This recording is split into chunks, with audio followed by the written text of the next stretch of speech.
여러분 저번 주 우리 수요일 날 함께 나누었던 말씀을 기억하시나요? 제가 이 자리에 서는 게 주일 낮밤 다양하다 보니 이때가 주일날 설교였는지 이때가 주일 밤 설교였는지 여러분 많은 혼동이 분명히 있으리라 생각이 들지만 저번 주 수요 예배를 나누면서요 베드로의 배신에 대한 이야기를 나누었었습니다.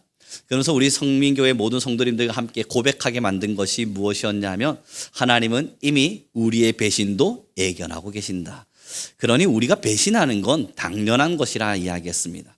그러면서 그 말씀들을 정리해가며 배신하지 않기 위해서 발버둥 치는 시간, 나는 하나님의 말씀대로 끝까지 살아볼 거야 하는 의지를 갖는 것도 너무나 중요하지만 사실 더 중요한 건 우리는 배신할 수밖에 없는 존재라는, 그런 나약한 존재라는, 우리는 하나님의 말씀을 철저하게 지킬 만한 재간이 없는 사람이라는 것을 인정해 가면서 배신한 이후에 하나님의 은혜를 구할 줄 아는 눈물을 가지면 된다라는 말씀을 함께 나누었습니다. 이제 기억이 나셨으면 좋겠네요. 그런데 오늘 제목을 제가 이렇게 정해 두었어요. 함께 보실래요? 함께 보겠습니다. 네, 제목을 좀 띄워주실래요? 제목에 보면 이렇게 기록되어 놨습니다. 함께 읽어보시겠습니다. 시작. 애견된 배신과 절망입니다. 여러분 저번 주 베드로의 이야기에는 절망이란 단어를 붙이지 않았고 이미 예견된 배신이었습니다. 베드로가 배신하는 건 예견돼 있었다고요. 그런데 오늘은 절망이란 단어까지 붙여놓았어요. 배신은 예견된 건데 절망은 선택인 겁니다. 배신할 것을 하나님의 말씀대로 온전히 살아내지 못하는 배신은 우리 앞에 있는 우리의 당연한 결과값일 수 있지만 그러나 그 뒤에 붙어버린 절망은 사실 선택입니다.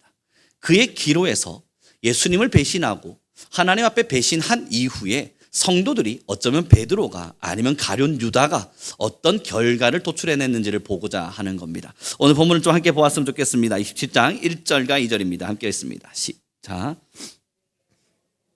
대제사장과 백성의 장로들이 예수를 죽이려고 함께 의논하고 결박하여 끌고 가서 총독 빌라도에게 넘겨주니라. 그리고 3절입니다. 그때에 예수를 판 유다가 그의 정죄됨을 보고 스스로 뉘우쳐 그 은 30을 대제사장들과 장로들에게 도로 갖다 주며. 여러분 이제 이 3절의 말씀을 좀 자세히 살펴보실 필요가 있는데요. 베드로가 이제 잘 기억해 주셨으면 좋겠습니다. 베드로가 닭이 3번 울기 전 예수 그리스도를 부인할 거라는 말씀을 들었었고 예견된 배신 앞에 서 있었지만 정말로 배신한 이후에 귀로 들려졌어요. 닭이 꺾이요 하고 오니까 그때의 그 말씀을 기억하고 내가 정말 예수님을 배신했구나 하는 것을 깨닫곤 회개했습니다. 근데 오늘 3절도 비슷한 이야기의 유형을 말해줘요.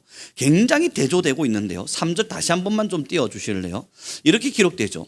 그때에 예수를 판 유다가 뭘 보았냐면 예수 그리스도가 정죄당하고 있는 모습을 보면서 뭐 하죠? 스스로 뉘우쳐내고 있어요. 스스로 반성했다고요. 내가 저 정죄당하고 있는 예수 그리스도 무죄한 자를 내가 팔았구나. 스스로 뉘우쳤어요. 여러분 여기까지는 베드로하고 전혀 다를 바가 없어요. 베드로도 꼭 끼어 우는 소리에 스스로 반성했고 지금 이 가룟 유다도 예수 그리스도의 정죄됨을 보고 스스로 뉘우쳐서 내가 어찌 저 무죄한 자를 고발했을까 가슴을 치면서 자신을 반성하기를 선택했습니다. 내가 반성하자. 내가 이제는 반성하자 하는 마음으로 뭘 선택하냐면 은 30을 그대로 들고는 대제사장들에게 찾아가서 장로들에게 찾아가서 도로 갖다 줍니다. 여러분 반성하고 있잖아요. 얼마나 놀라운 반성입니까? 이 놀라운 반성을 이야기하며 자신의 죄를 고백까지 합니다. 여러분 이 아름다운 4절의 고백을 보세요. 이르되 내가 무죄한 피를 팔고 죄를 범하였도다. 자신의 죄를 처절하게 고백하고 있는 거예요. 자신의 죄를 반성했기에 은 30을 반납할 수 있는 용기마저 가져버린 거예요. 그리고 많은 사람들 앞에서 대제사장 앞에서 내 죄를 고하기까지 한 겁니다. 내가 무죄한 자의 죄를 범하였습니다. 내 죄를 용서해달라는, 어쩌면 자신의 죄에 대한 반성을 일으켜냈어요. 그랬더니 여러분 어떤 일이 났습니까? 함께 읽죠. 4절입니다. 같이 읽겠습니다. 시작.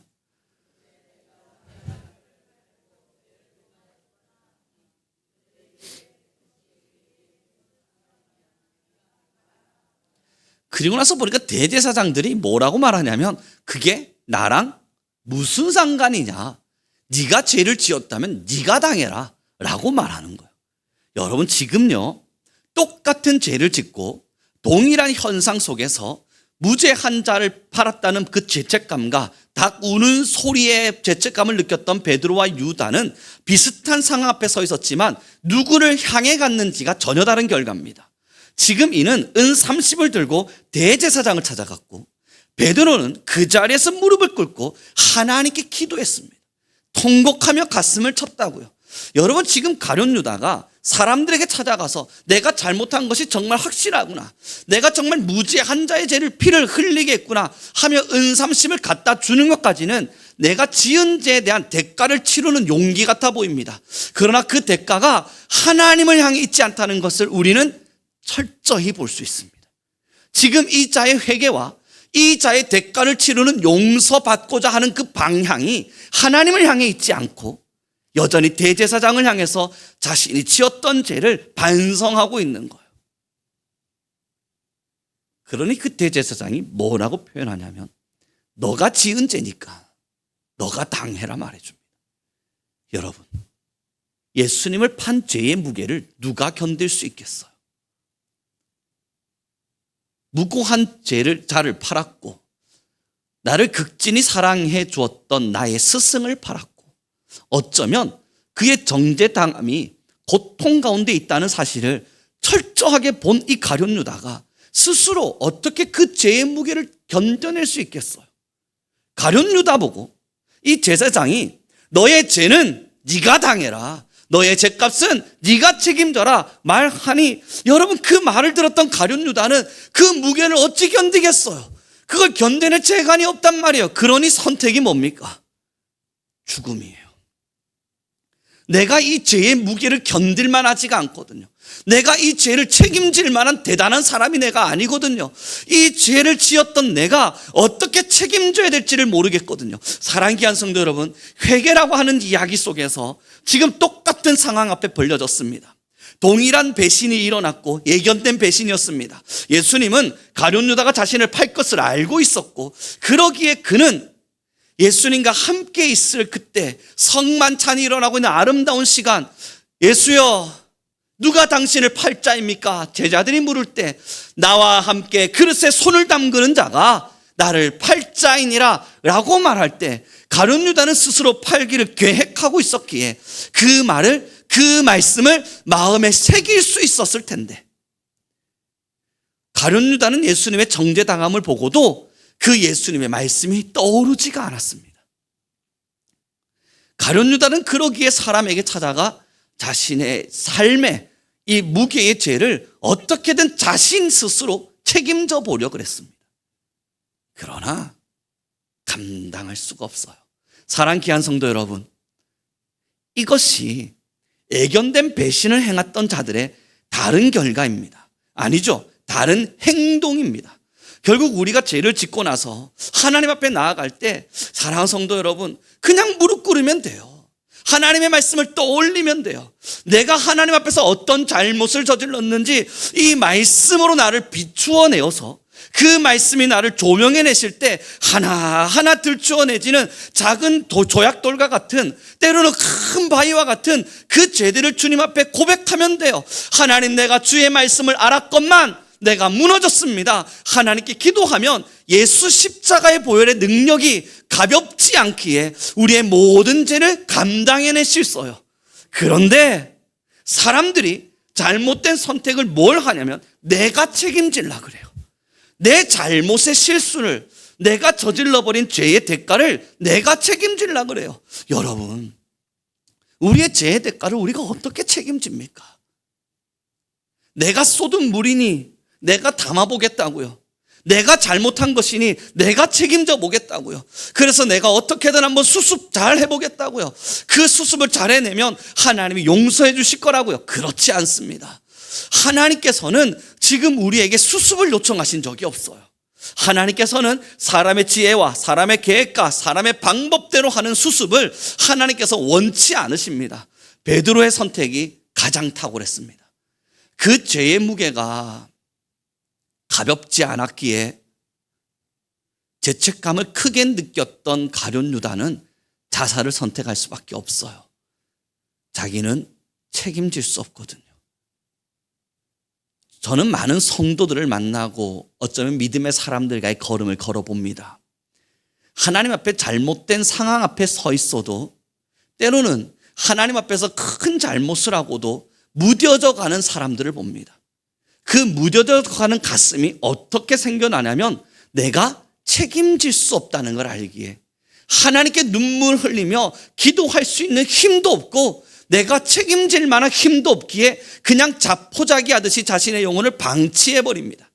그렇게 자신의 영혼을 방치하는 것이 영적 자살임을 깨닫지를 못한 채 그냥 무방비 상태로 자신의 영혼을 내버려둬 버려요. 하나님의 말씀이 아무리 뜨겁게 조명을 해 주어도 죄책감을 느끼지 않으려고 발버둥 쳐요. 하나님의 말씀을 통해서 찔림이 있고 아픔이 있고 깨달음이 있어도 나를 돌이키려고 하는 용기를 가지질 않아요. 베드로와 같이 주여 내가 이제 어찌하겠습니까? 눈물 흘리며 그 시간에 대한 반성을 돌이켜낼 만한 그런 영적인 힘조차 내게 남아있지 못해서 내 영혼을 무분별하게 방치해버립니다. 그리고 냅둬요. 이게 여러분 우리 함께 좀 같이 고백했으면 좋겠습니다. 말도 안 되는 믿음이다. 이걸 믿음이라고 말하는 사람들이 있습니다. 내 영적 상태를 무방비하게 무가치하게 때로는 소홀하게 방치해두고는 그것을 믿음이라고 말하며 뭐라 말하냐면 하나님이 난 예수님을 믿었으니까 알아서 천국 데려가시겠지.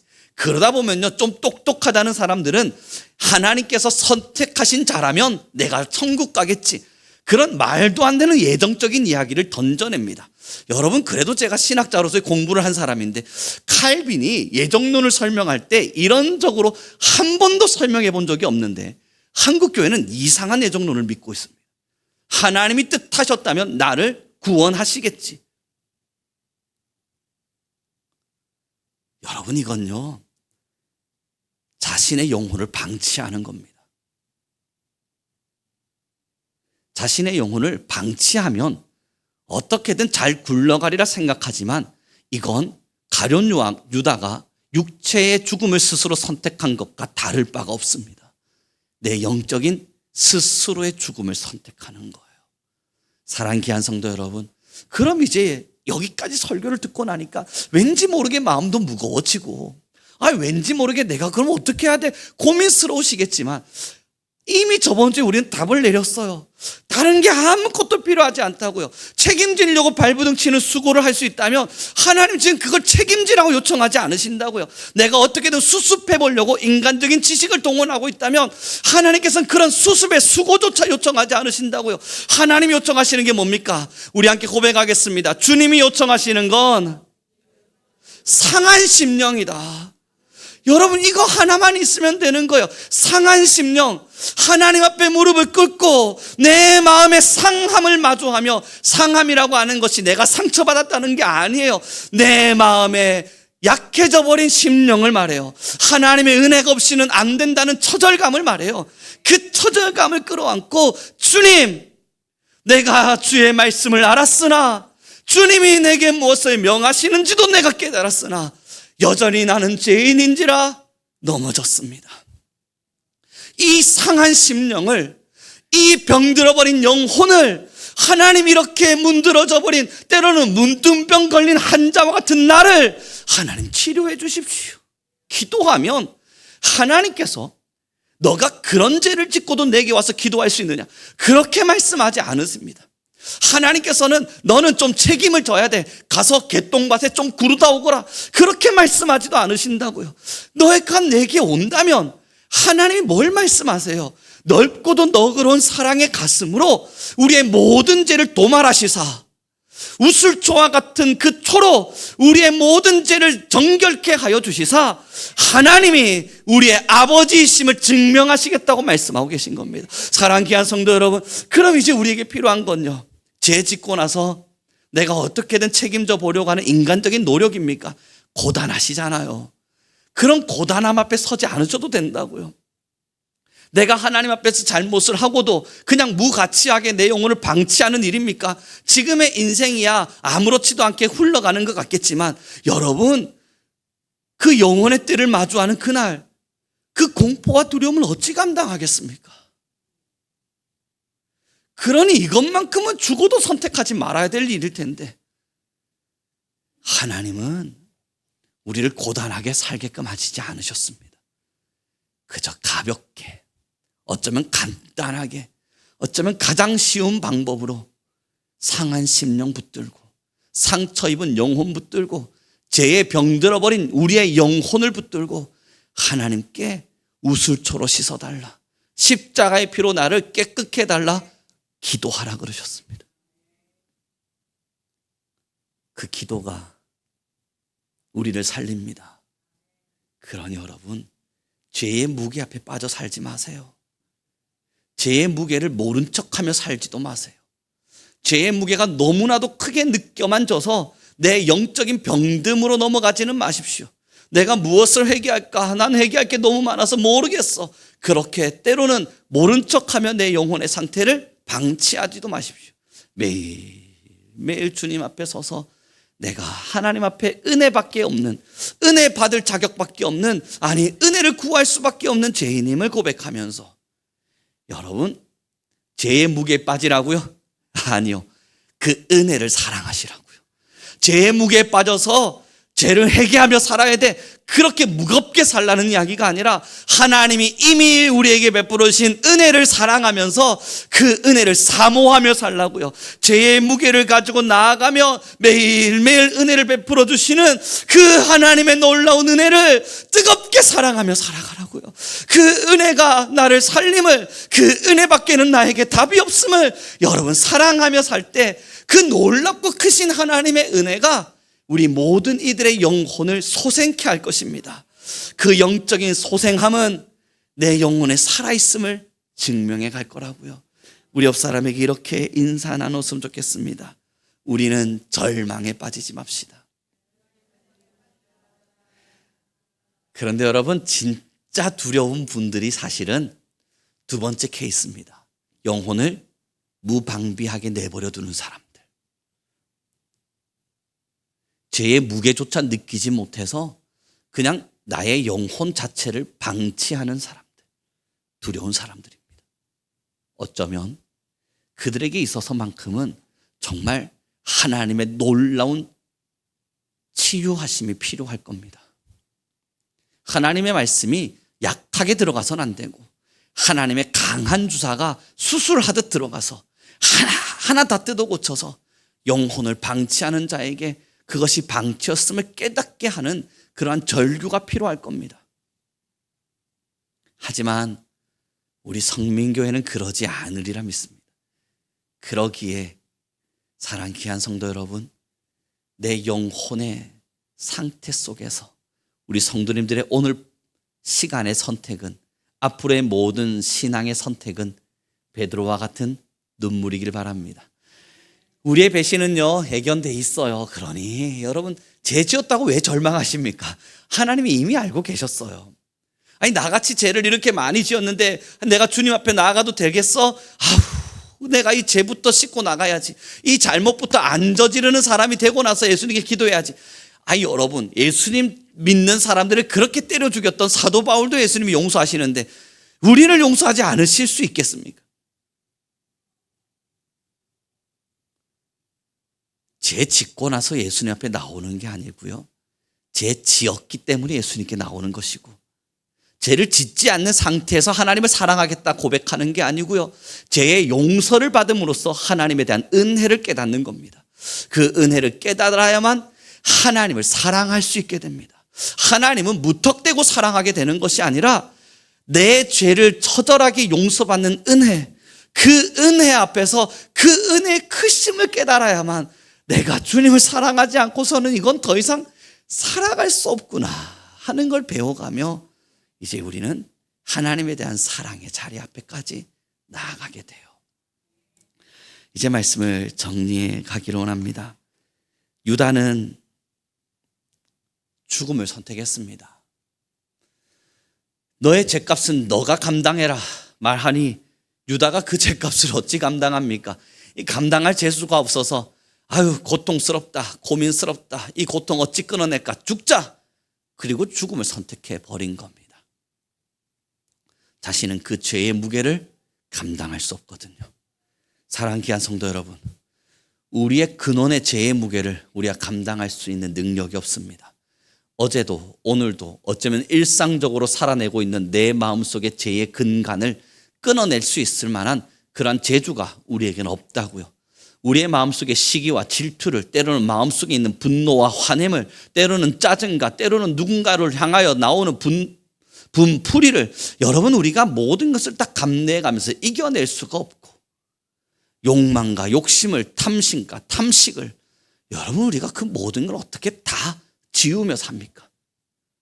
돈을 사랑하지 않는 것, 그러나 사랑하게 되고, 건강에 대해 집중하지 않는 것, 그러나 그 모든 것이 내 마음을 사로잡고, 하나님이 아닌 다른 우상을 섬기지 말라 그랬지만 그 우상을 어찌 안 섬기며 살아갑니까? 끊임없이 내 마음속에는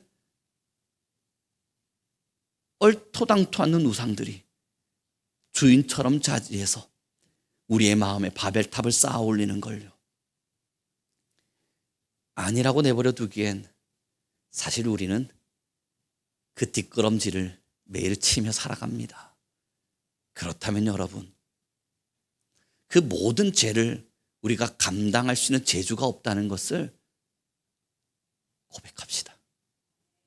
그 모든 것을 내가 다 책임지며 살 수 있는 능력이 없는 우리는 한낱 먼지와 같은, 한낱 안개와 같은, 그저 이 땅을 스쳐 지나갈, 어쩌면 잠시 왔다 잠시 하나님의 품 안에서 이 땅을 누리며 살다 가는, 어쩌면 그저 이름 하나도 이 땅에 제대로 남길 수 없는 무명하고도 무능한 자임을 우리는 인정합시다. 그 은혜 앞에서 하나님의 용서만이 우리 모든 성도들의 심령에 뜨거운 사랑이 되길 소망하겠습니다. 기도하겠습니다.